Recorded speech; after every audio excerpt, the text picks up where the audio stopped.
Un saludo para todas y para todos. El día de hoy les voy a hablar sobre la revisión de un artículo relacionado con el reuso de aguas residuales agrícolas.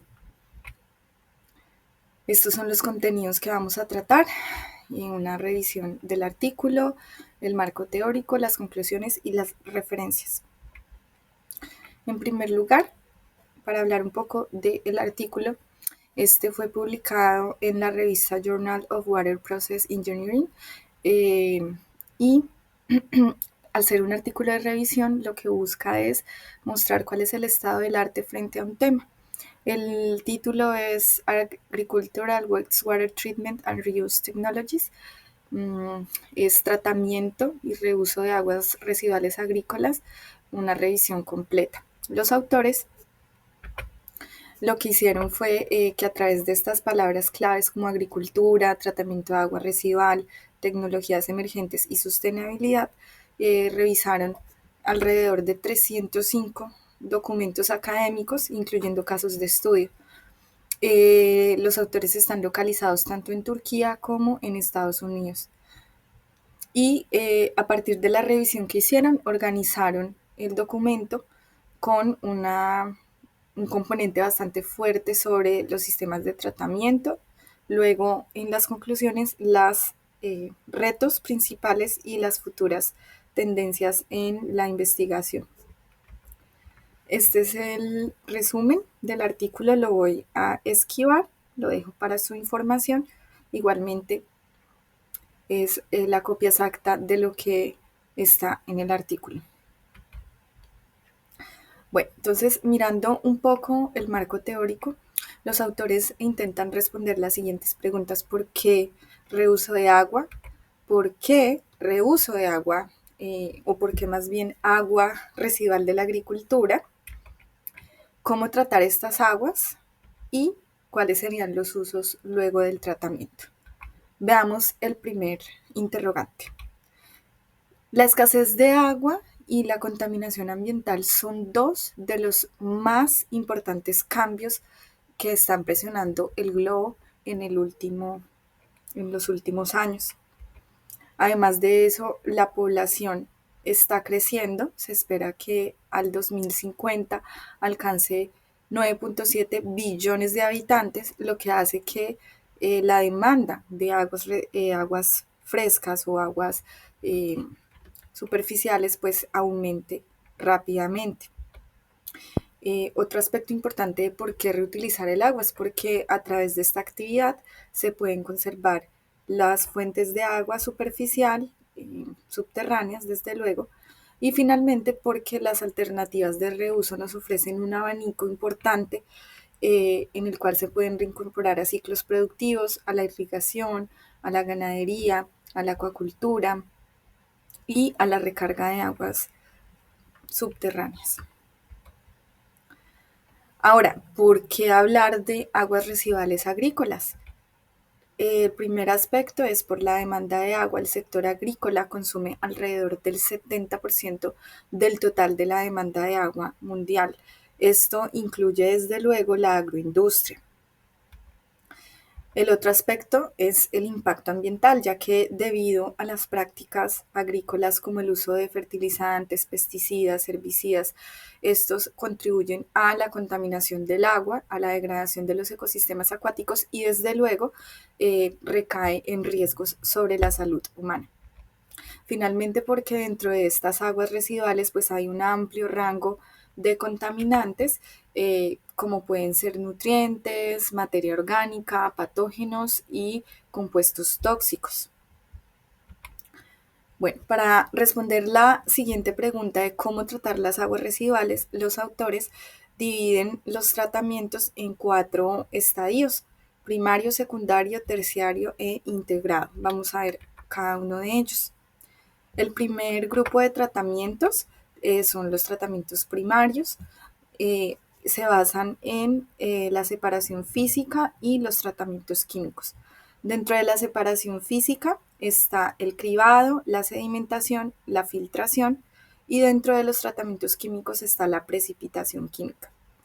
En este primero, el cribado pues es se puede llamar también como un pretratamiento en el cual a través de sistemas de rejillas y bueno, ahora hay mucho desarrollo desde la ingeniería mecánica sobre diferentes tipos de cribado, pero el principio cuál es o el propósito es remover partículas grandes, residuos grandes que van a poder de pronto en futuros estadios colmatar. Entonces lo que se hace es evitar y dar un poco de homogeneidad a nuestra agua a tratar. Luego tenemos la sedimentación. De la sedimentación es importante tener en cuenta que hay varios tipos de procesos. Estos procesos ocurren de manera simultánea o pueden ocurrir de manera simultánea en el agua, pero son bien importantes para tenerlos en cuenta al momento de diseñar los sistemas de sedimentación. Entonces, ustedes pueden ver acá algunas fases. La primera es cuando, tipos. La primera es cuando se separa en dos fases, el agua clara y el agua que tiene las partículas. El otro es cuando hay una interacción con algunos grupos de microorganismos que están dentro del agua y que estos se aglomeran y luego precipitan. Entonces se forman una serie de flux. La segunda es donde las partículas más livianas pueden formar partículas más largas y irse a una zona como más espesa en el fondo.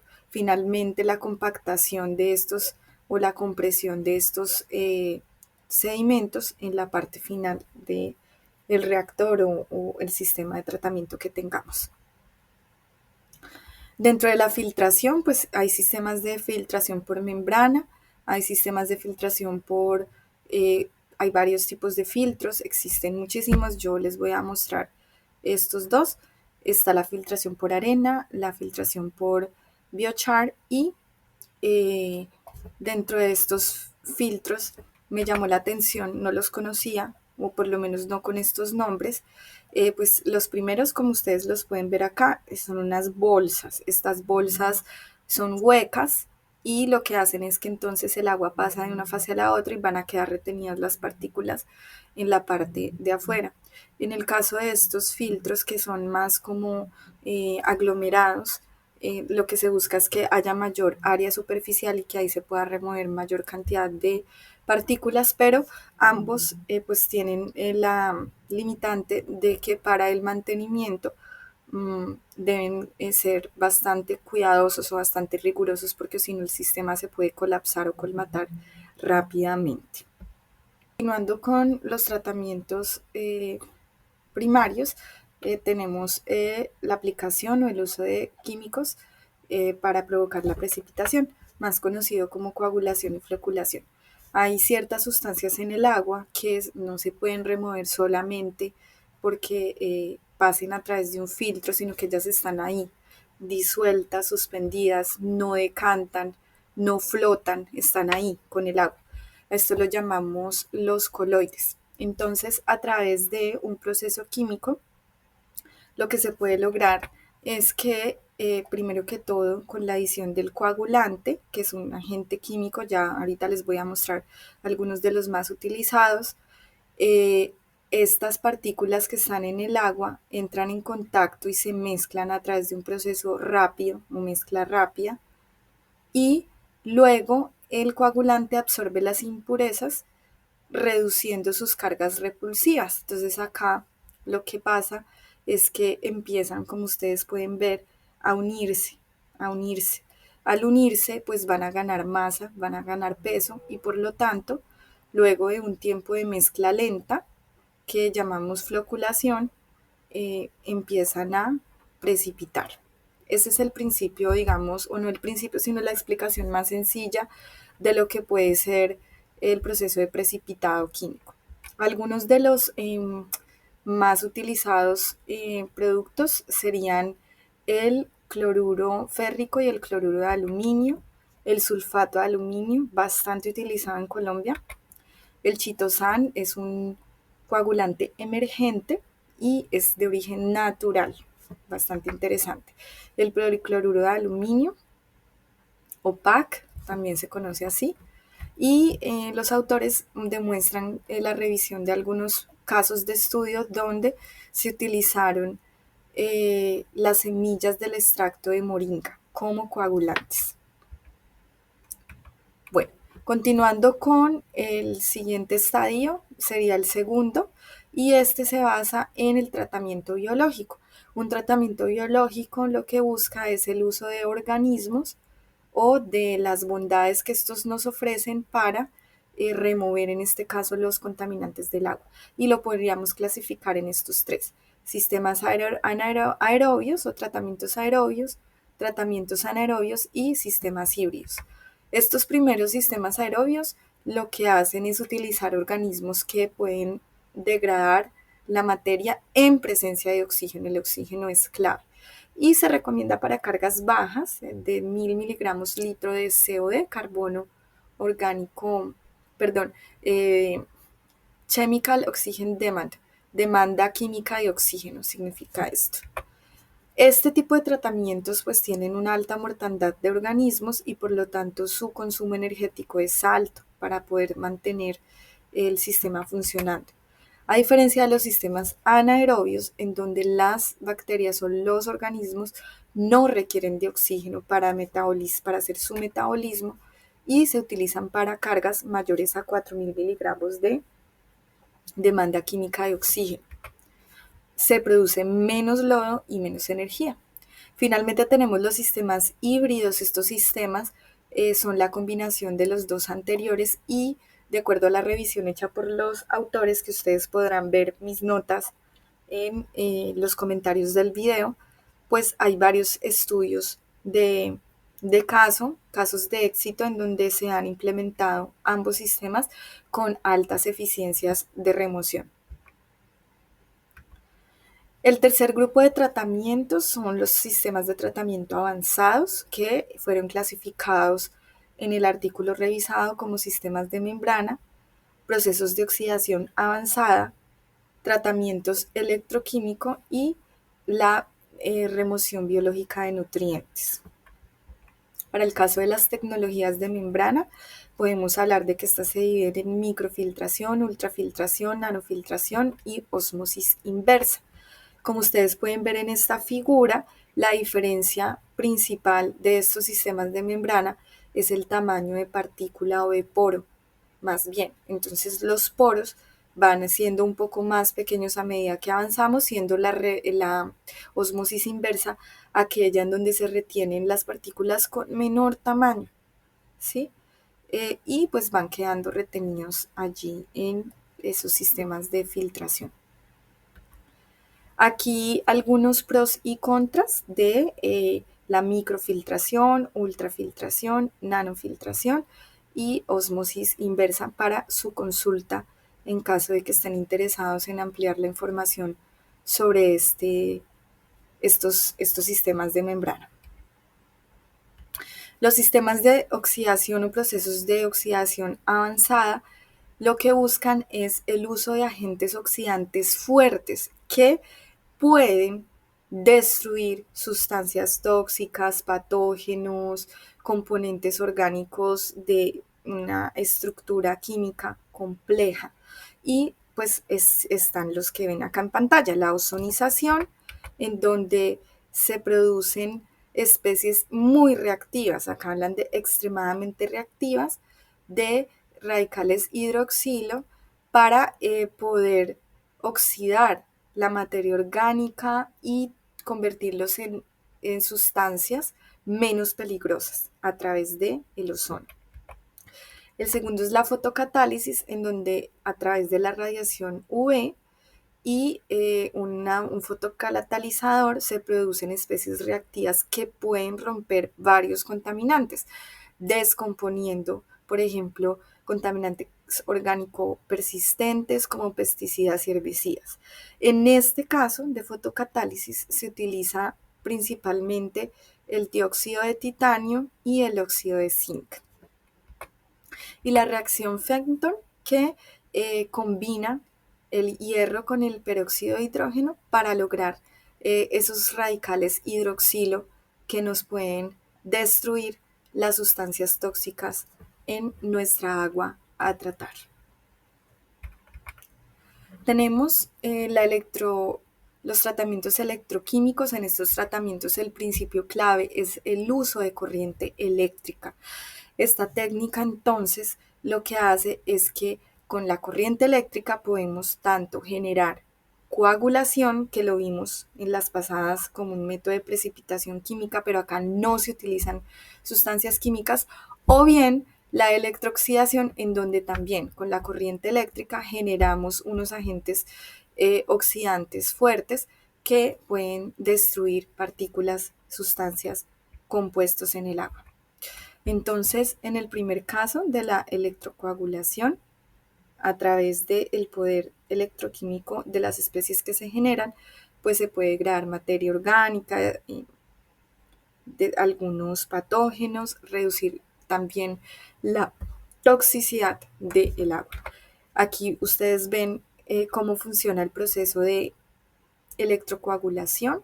Es como la electrólisis. Entonces tenemos que a través de reacciones redox, de oxidación-reducción, las cargas del contaminante cambian debido a la inducción eléctrica, y con este cambio en las cargas pues se unen generando esas flux o esas aglomeraciones de partículas que luego precipitan y quedan como un lodo en la parte de la base o del fondo de nuestro reactor o sistema de tratamiento.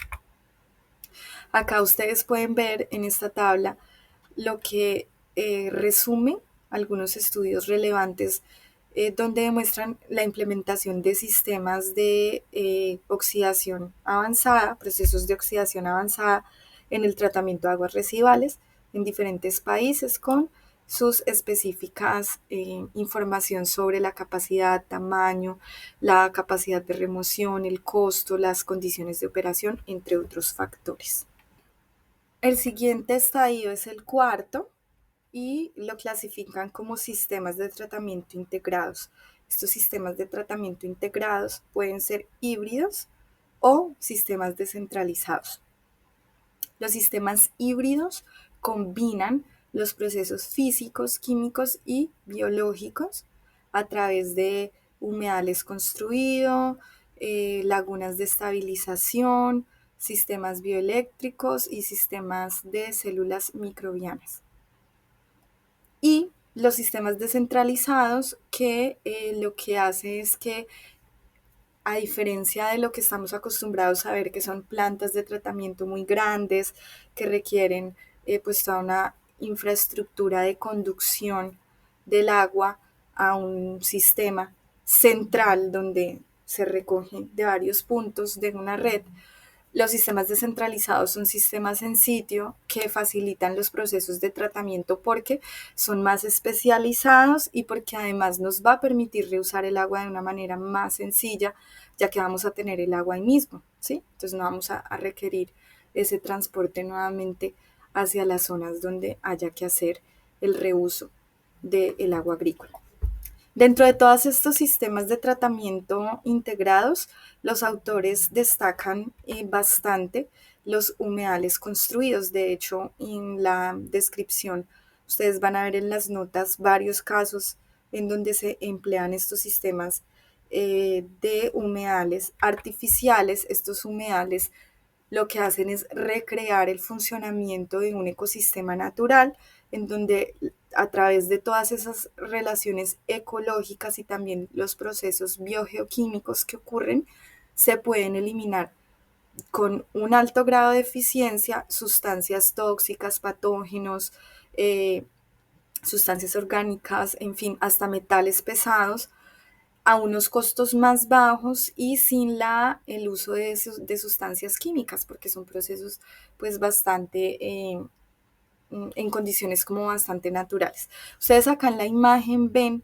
3 tipos de humedales, pero hay muchísimos, y de hecho el panorama es infinito en cuanto a los tipos de humedales que pueden existir, pero es importante tener en cuenta que las protagonistas son las plantas que se ubican allí, porque estas plantas nos van a permitir no solamente como un bioindicador de la salud del sistema, sino que ellas son las que van a hacer la fitorremediación, o sea, captación de las sustancias y las magnifican en su sistema.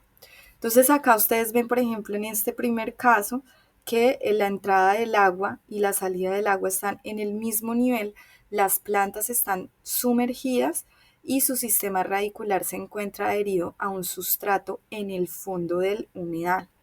Caso contrario al segundo ejemplo, en donde vemos que la entrada del agua es superior y la salida del agua es en el fondo, las plantas están flotando, ¿sí? En el humedal. Finalmente, el otro caso es en donde tenemos el agua entra desde afuera a través de un sistema de regleta o sí, un sistema de mangueras que lo que busca es una distribución uniforme del flujo y el agua sale por la parte inferior, pero con una recirculación, si lo podríamos llamar así, en donde hay un ciclo continuo y las plantas pues siguen flotando en el sistema. Acá en esta tabla, los autores lo que pretenden hacer es también un barrido de todas esas sistemas de tratamiento que se emplean con sus requerimientos de energía, el desarrollo, la reusabilidad del agua, qué alternativas se pueden emplear, los costos que se requieren para su arranque y los países o los casos en donde se han implementado, sobre todo pues asociado a la agricultura. Ahora, luego de que realizamos el tratamiento del agua, ¿qué sigue? Pues su reuso, que ese es el propósito de este artículo de revisión. Dentro de los múltiples reusos que ustedes incluso lo pueden ver aquí en esta tablita, aquí habla de producción de energía, irrigación, por ejemplo, habla de producción de biogás, bueno, un sinfín. Los autores lo condensaron en tres que son como los más importantes. El primero de ellos es la irrigación a través de tanques en finca, en donde se puede hacer riego pues, de los cultivos que se tengan. Adicionalmente, la recarga de las aguas subterráneas, evitando así que, por ejemplo, haya intrusión de aguas salinas o que de pronto estos sistemas pues queden totalmente cerrados o taponados o colapsados por la falta de una recarga adecuada o pues la disminución de los niveles freáticos. Existen varios métodos para recargar las aguas subterráneas como el riego en la superficie, la aspersión en la superficie o la inyección directa en los fosos, en los pozos o también el tratamiento directo en el acuífero, es decir, que el mismo tubo o el mismo conducto por donde el agua es extraída, ahí mismo se hace el tratamiento. Y pues ahí queda, porque ya lo que se hace es remover las membranas o qué sé yo, los filtros que se hayan empleado para hacer el tratamiento. Finalmente, los flujos ambientales, caudales ecológicos, reincorporando estas aguas a los ecosistemas naturales y así evitando que se sigan degradando y pueda haber una restauración de los ciclos hidrológicos, puedan aumentar los niveles de oxígeno, se disminuya la presencia de algas tóxicas como las ciano cianotóxicas y pues que mejore desde luego la calidad del agua. Aquí tenemos una imagen que ejemplifica un poco cómo se pueden reutilizar o cuáles podrían ser todas esas variables de hidráulicas en donde yo puedo tener aguas residuales que las llevo a reservorios, que luego las bombeo, que luego ellas filtran y que luego las puedo reutilizar para esa parte filtrada que fue la que tenía los contaminantes, queda entonces el agua liberada y puede reincorporarse, por ejemplo, al riego. Pero esto solamente es un ejemplo porque existen y las posibilidades son enormes. Finalmente, pasamos a las conclusiones, en donde miraremos cuáles son esos retos clave y también las futuras tendencias y direcciones de investigación. Los retos clave los agruparon en 4. El primero de ellos tiene que ver con los aspectos técnicos, y es que lo que se necesita es el desarrollo de sistemas de tratamiento más robustos y versátiles, porque pues la complejidad de contaminantes que existen en las aguas de la agroindustria y de los procesos agrícolas es enorme. Además, porque la eficiencia de estas tecnologías de tratamiento todavía está en desarrollo, hay aspectos por mejorar para lograr el punto que se quiere, entonces se requiere mayor investigación y la adaptación a condiciones locales, que es bien importante porque no es lo mismo tratar aguas en el trópico que tratar aguas en el subtrópico o en las zonas donde los periodos de invierno son bastante drásticos. Desde luego que el mantenimiento y la operación son aspectos técnicos a considerar en los futuros desarrollos de sistemas de tratamiento de reuso de aguas agroindustriales y obviamente pues su previo tratamiento. En el segundo grupo de retos tenemos los que tienen que ver con lo económico y financiero. Y es que para nadie es un secreto que cuando uno le toca en el bolsillo, pues uno siempre trata de buscar lo más económico o lo que le cueste menos. Y muchos de estos sistemas no son tan económicos en el corto plazo, pero pensando en el largo término de ellos, uno podría decir que la retribución es mayor. Sin embargo, pues muchos de nuestros agricultores o pequeños productores no cuentan con los recursos para implementar este tipo de sistemas y por lo tanto es necesario la asistencia de los gobiernos, de las ONGs y por qué no del sector privado para lograr sistemas que sean implementados y que pueda haber financiamiento y también incentivar el uso de los mismos. Entonces, ahí digamos que también se requiere algo fuerte en cuanto a eso y desde luego el sostenimiento, no es solamente el arranque, no es solamente el diseño, no es solamente la construcción, sino también cómo se va a sostener ese sistema de tratamiento a lo largo del tiempo, que no vaya a pasar a ser otra de esas infraestructuras abandonadas, sino que realmente pueda operar, mantenerse operando durante el tiempo. El tercer grupo de retos tiene que ver con las pólizas y el marco regulatorio, y es que es necesario armonizar los estándares, los criterios, las guías, las regulaciones, porque esto lo que hace es garantizar o permite que se asegure que las tecnologías de tratamiento de agua residual agroindustrial agrícola son eh, son aplicadas de manera eh, igual en diferentes regiones y países, sin tener en cuenta las brechas que hay actualmente en cuanto a en las tecnologías que se utilizan en los países versus las que hay en otros que todavía no hemos llegado a ese nivel de implementación.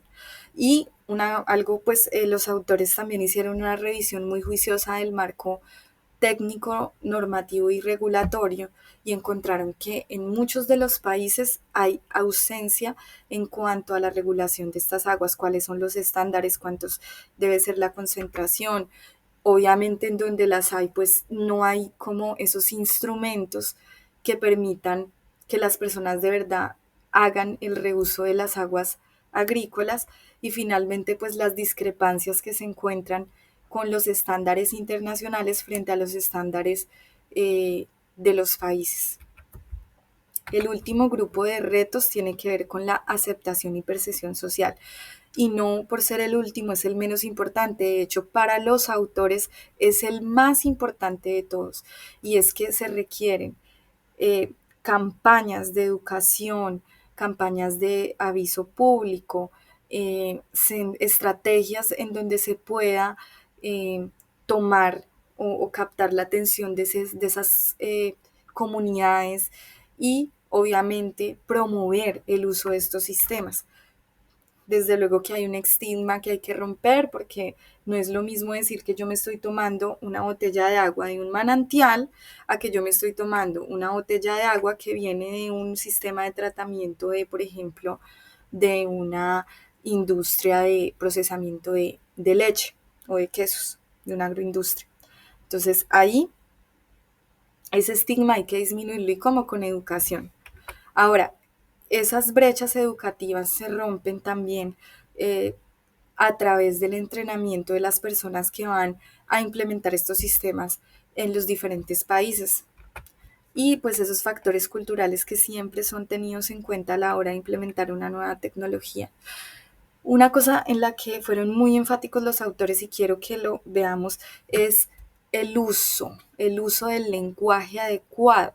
Entonces nos decían, no es lo mismo hablar de aguas recicladas o hablar de aguas reutilizadas, hablar de aguas puras o que han pasado por procesos de purificación avanzada o ecoamigables. Entonces, el lenguaje en estos términos es muy, muy importante. Pasando a las futuras tendencias y direcciones de investigación, la primera son las tecnologías emergentes. Aquí hay mucho por estudiar todavía en cuanto a nanotecnología, el desarrollo de nanopartículas, membranas para la nanofiltración, los nanomateriales, los nanotubos de carbón, los fotocatalizadores y, por ejemplo, el uso de dióxido de titanio dentro de estos sistemas de fotocatalización para la oxidación de las sustancias tóxicas. Adicionalmente tenemos un campo enorme desde las innovaciones en la biotecnología a través de la ingeniería genética, el uso de microbios, de enzimas, de biopelículas, la fitorremediación, que es el uso de las plantas, el uso de las microalgas y también los biosensores para el monitoreo eh, y desarrollo de herramientas. Una cosa que me llamó mucho la atención es, por ejemplo, cuando se desarrollan virus sintéticos que destruyen o que destruyen los patógenos, o sea, desinfectan las aguas. Todo ese tipo de cosas desde la biotecnología. Otro aspecto interesante a explorar tiene que ver con la sustentabilidad y eficiencia energética.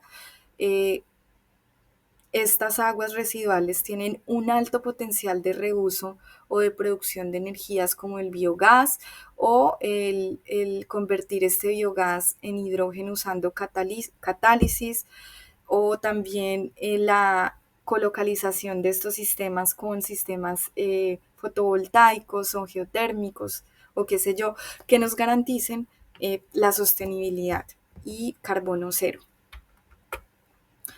Otro aspecto es el cambio climático, su adaptación y mitigación, y es que estas tecnologías necesariamente deben ser resilientes.